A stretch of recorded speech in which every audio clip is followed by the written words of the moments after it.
Vamos lá?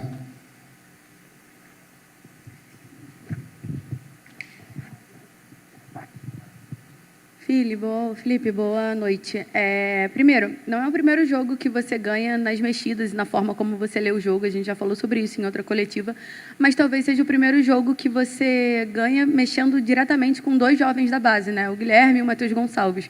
Você, como treinou também eles por lá, né? Campeão do Mundial Sub-20, eu queria que você pudesse falar um pouquinho sobre a utilização desses meninos que sobem da base em meio a um plantel que é muito qualificado e super renomado.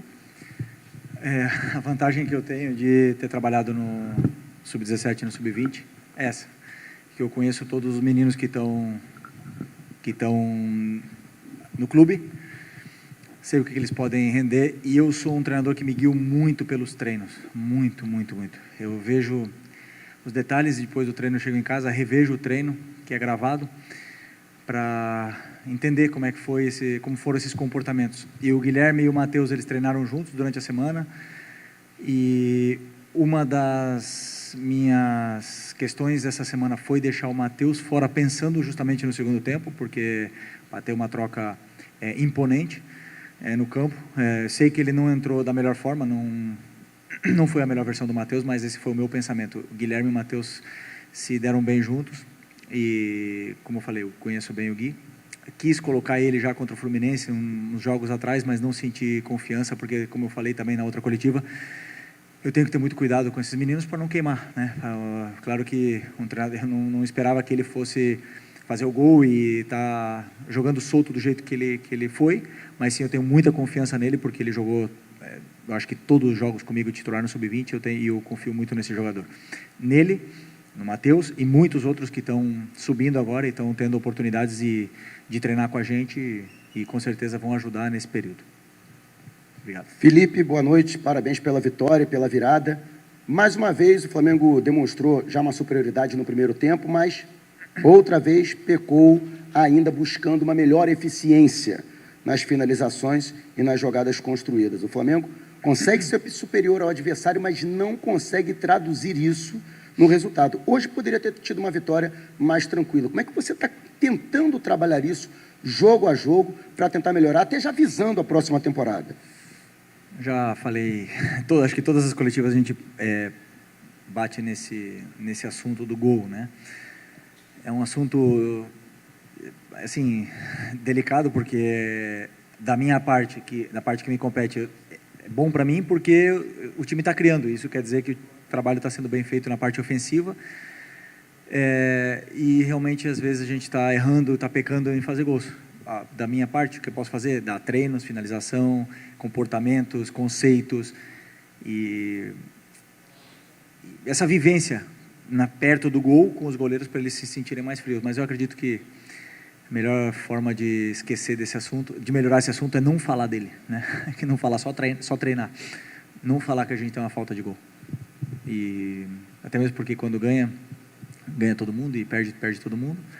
E os jogadores fizeram um esforço, o comportamento deles, a postura dos jogadores hoje em campo foi incrível para mim, foi muito boa, e às vezes não se traduz com bola na rede, mas são jogadores que têm muito gol. O Michael tem muito gol, Bruno Henrique tem muito gol, Ayrton tem muito gol, o Alcaraz tem muito gol. Então são jogadores que eu escolhi que tem gol para jogar na frente, e às vezes a bola não entra. Hoje não entrou da forma que a gente queria, mas o importante aqui era sair com a vitória.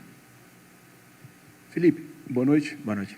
Felipe, um pouco antes da final da Copa do Brasil, havia uma preocupação muito grande do torcedor sobre qual seria o comportamento do time caso fosse campeão, já que teria uma vaga direta para a Libertadores do ano que vem. Chegar no primeiro lugar do Brasileiro seria um pouco mais complicado e tal.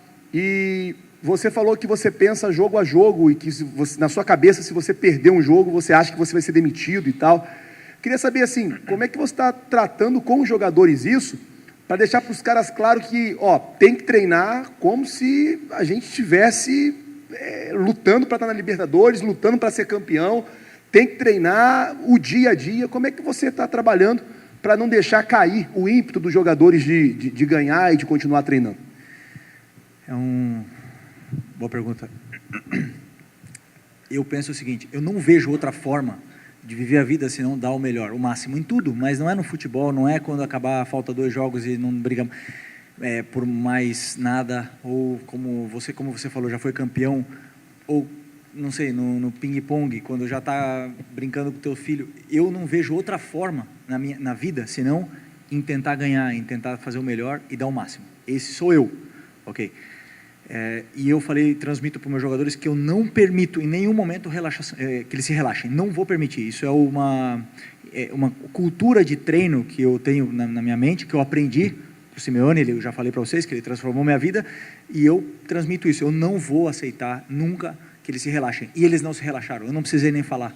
Durante a semana foram muito bons os treinos, durante essa data FIFA. E a data FIFA é um período delicado para os jogadores, porque faltam muitos companheiros, porque realmente temos a tendência a relaxar. E esse grupo não relaxou.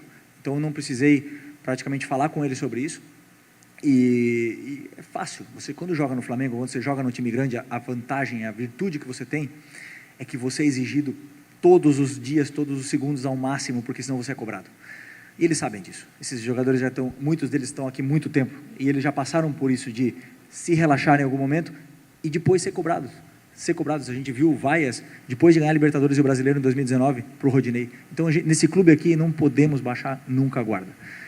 Esse é o meu modo de pensar, eles também, e poderia não ter sido a vitória hoje, poderíamos ter perdido o jogo de 1-0, mas o comportamento, a postura que eu vi do meu time em campo, essa que eu quero. E esse não é fácil jogar aqui, o calor que tem aqui, a viagem e tudo mais, não é fácil, e a postura, como eu falei, a postura foi ideal para mim. Felipe, aqui atrás. Aqui. Sim. Boa noite, parabéns pela vitória, Letícia de Almeida, Foz do TV.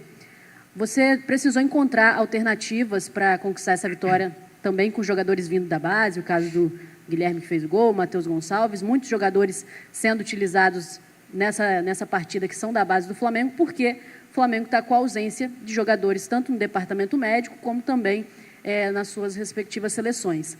E nesse ponto eu queria te perguntar como que foi essa tomada de decisão de não trazer os jogadores que estavam com as seleções. É um comportamento comum, por exemplo, o Léo Ortiz não jogou em nenhum dos minutos com o Brasil e não veio, e outros que tiveram mais minutos naturalmente não seriam utilizados, mas como foi essa tomada de decisão, o que foi conversado para não ter, por exemplo, o Léo Ortiz no jogo de hoje? Ok, o planejamento dessa semana foi em função dos jogadores que treinaram. O Gerson, lemos a gente leu na imprensa, vimos as notícias de que o Gerson seria titular, ou seja, um descarte, porque se ele jogou 90 minutos ontem, não pode jogar hoje. E não queremos perder um jogador desse nível. O Varela, a princípio, estava relacionado, falei com ele, ele me falou que ia ser titular, também preferi não trazê-lo, porque ele estava também na lista. O Plata, já sabemos que ele jogou, acho que foi em Barranquilla, se eu não me engano, Barranquilla, né? Jogou 60 minutos, não era capaz de vir, e o último caso era o do Léo Ortiz. O que acontece? Ia jogar Fabrício e Léo, que treinaram a semana inteira, que viram todos os comportamentos, viram o nosso plano de jogos, viram como a gente tinha que jogar, como a gente tinha que se comportar no ataque e na defesa, e o Cleiton também, e o Davi também. Só que o Davi ontem passou mal, teve uma virose, aliás, muitos dos jogadores no vestiário estão assim, com essa virose, alguns filhos também estão assim, nossos, mas jogaram no esforço. Por exemplo, o caso do Bruno Henrique, do Alan, que estava aqui, e o Davi não conseguiu viajar. Eu confio no Cleiton, então foi decisão minha de falar para o clube, dizer que não precisava do Léo Ortiz para esse jogo, que eu confiava nos que estavam aqui, e confio.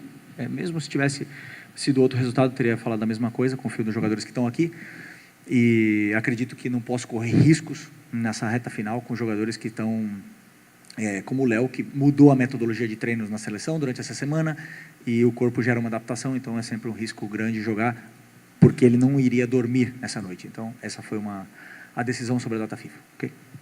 Professor, última.